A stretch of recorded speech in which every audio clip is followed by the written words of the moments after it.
What if everything you believe about success, relationships, and even reality itself is fundamentally flawed? Not because you're flawed, but because you're using a map that was never meant to be confused with the actual territory.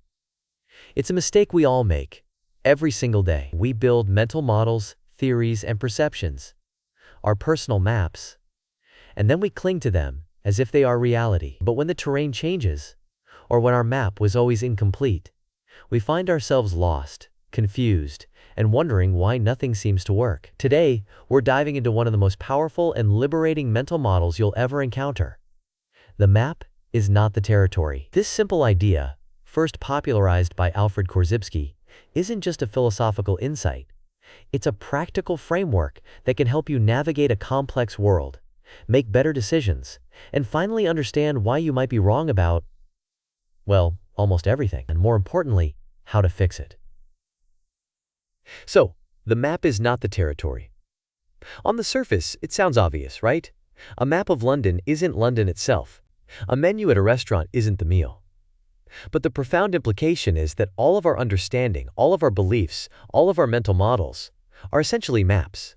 They are representations, simplifications, and abstractions of a far more complex reality. Think about it like this. Imagine you're trying to navigate a bustling city. You pull out an old, folded paper map. It shows the streets, the major landmarks, maybe even a few parks. But does it show the current traffic, the construction zones, the pop-up street market, or the sudden downpour that just turned a park into a muddy mess? No. The map provides a useful guide, but it's inherently incomplete, outdated, and simplified. The territory is the dynamic, ever-changing, infinitely detailed reality. Our brains are constantly creating these maps. We map out our finances, our career paths, our relationships, our political ideologies, and even our own identities. These maps help us make sense of the world, predict outcomes, and function day to day. But the moment we forget that our map is not the territory, that our belief is not reality, our theory is not truth, that's when we run into trouble. We start treating a static, simplified representation as the living, breathing, complex truth. This fundamental confusion is the root of so much misunderstanding, dogma, and resistance to change. Let's explore this through decision-making. Every decision you make, big or small, is based on your internal map of how the world works. When you choose a career path, you're relying on a map of the job market, your skills, and what brings you fulfillment. When you invest money, you're using a map of economic trends, company performance, and risk. The problem arises when these internal maps are outdated, incomplete, or simply wrong. For instance, you might have a map that says, "To be successful, I must get a traditional corporate job." This map might have been perfectly valid 30 years ago. But the territory of work has dramatically shifted. The rise of the gig economy, remote work, and entrepreneurial opportunities means that this old map could lead you down a path that no longer aligns with the fastest, most fulfilling route to your goals. To make better decisions, you must actively and regularly update your maps. This means seeking out new information, testing your assumptions through small experiments, and being willing to admit when your current map is failing to guide you effectively. It requires humility and a constant curiosity about the actual territory. Is the market still behaving the way your economic model predicts? Is that person truly who you've mapped them out to be? Now let's talk about wealth and success. Many of us inherit maps for building wealth and achieving success that were handed down by parents, teachers, or society. Maps like get good grades, go to a prestigious university, get a safe job, climb the corporate ladder for 40 years, and then retire comfortably. For many generations, this was a perfectly viable, even optimal map. But consider the territory today. Ballooning student debt, unprecedented job market volatility, automation, and a globalized economy where traditional career paths are rapidly evolving or disappearing. If you rigidly stick to that old map, you might find yourself bewildered and frustrated when the promised territory of secure employment and comfortable retirement doesn't materialize. The counterintuitive insight here is that what worked for your parents might actively hinder you. Their map was optimized for their territory. Your territory is different. Successful individuals aren't just good at following maps. They're excellent cartographers, constantly observing the territory, identifying new resources, and drawing new, more accurate maps for themselves. They question the traditional routes, and are brave enough to forge new paths when the old ones clearly lead to dead ends. It means recognizing that the rules of success are not universal laws, but rather context-dependent maps. This mental model is particularly poignant in our relationships. We create detailed maps of the people in our lives, our partners, friends, family members, and colleagues. These maps are built from past interactions, observed behaviors, our own biases, and even expectations. We categorize them, we predict their reactions, and we attribute motives. The profound danger here is that we often fall in love with, get frustrated by, or judge the map of a person, rather than the living, breathing territory that is the actual individual. We say things like, "Oh, he's just always negative," or "she never listens," based on our established internal map. But people are not static. They grow, they change, they have hidden depths, and they react differently in different contexts. Your map of someone is never the full, evolving truth of who they are.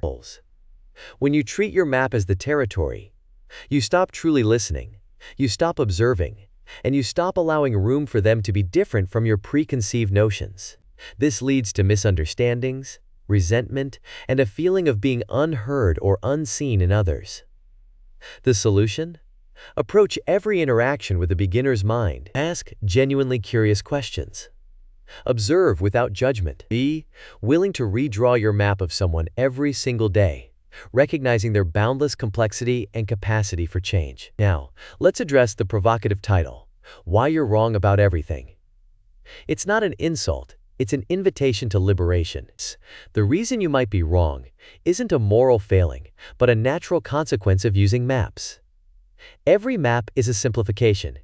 Every map omits information. And every map can become outdated. The real danger isn't being wrong, it's the dogma that arises when we forget that our map is just a map. This is when an opinion solidifies into an unchallengeable truth, a theory becomes an immutable law, or a personal belief system becomes the only acceptable reality. This is how echo chambers form, how innovation stalls, and how conflicts escalate. When people confuse their map with the territory, they become fundamentally unwilling to consider alternative perspectives or new evidence because their truth feels absolute. They are trapped in their own mental prison, built from the very maps that were meant to guide them. The most confident individuals are often those with the most rigid and unchallenged maps, ironically making them the most susceptible to being profoundly wrong about the territory. So how do we escape this trap? How do we continually update our maps to better reflect the territory? It's a multi-step process. 1. Acknowledge your map is just a map. The first step is humble awareness. Regularly remind yourself that your beliefs, theories, and perceptions are representations, not ultimate realities. Question your assumptions. What if I'm wrong? 2. Explore the territory directly. Don't just rely on what others tell you. Go out and experience reality firsthand. Talk to people with different perspectives. Read sources that challenge your views. Seek disconfirming evidence, not just confirming evidence.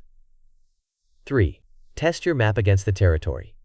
Does your map accurately predict what happens in the real world? If your map says, this investment will always go up, but the market is crashing, your map is wrong. If your map says, this person will react negatively, but they respond with understanding, your map needs revising. Conduct small experiments in your life to see if your current understanding holds up. 4. Be willing to revise or discard. This is the hardest part.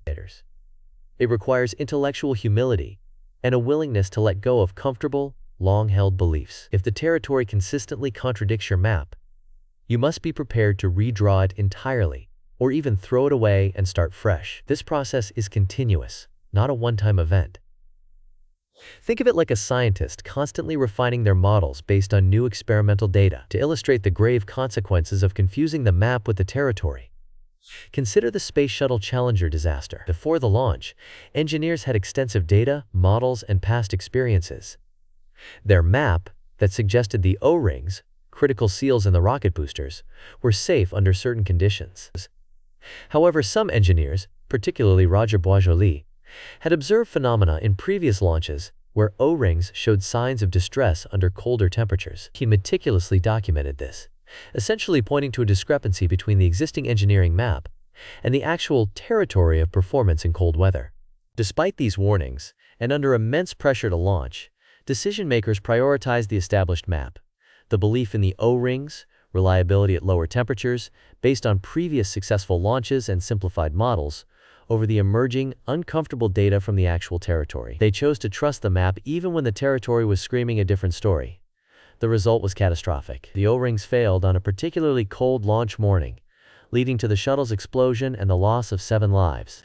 It's a tragic reminder of what happens when we refuse to update our maps in the face of undeniable evidence from the real world. The mental model, "the map is not the territory," is more than just a clever saying. It's an operating principle for navigating a world of constant change. It frees you from the intellectual arrogance of believing you already have all the answers. It encourages curiosity, adaptability, and a lifelong commitment to learning. When you truly grasp this concept, you stop arguing with reality and start engaging with it. You become a better thinker, a better decision maker, and you foster deeper, more authentic connections with others. You're no longer content to wander blindly with an old, tattered map, but rather become a master cartographer of your own life, always ready to explore, observe, and redraw your understanding of the incredible territory that surrounds you. If this exploration of "the map is not the territory" helped you redraw even one mental map, hit that like button to let us know. And if you're ready to master more powerful mental models that can transform your thinking and your life, make sure you subscribe to Mindframe. We release new videos every week designed to equip you with the mental tools used by the world's greatest thinkers. For another incredibly powerful way to build new, accurate maps from the ground up, check out our video on first principles thinking right here. It's the perfect companion to this concept, showing you how to see the world with fresh eyes.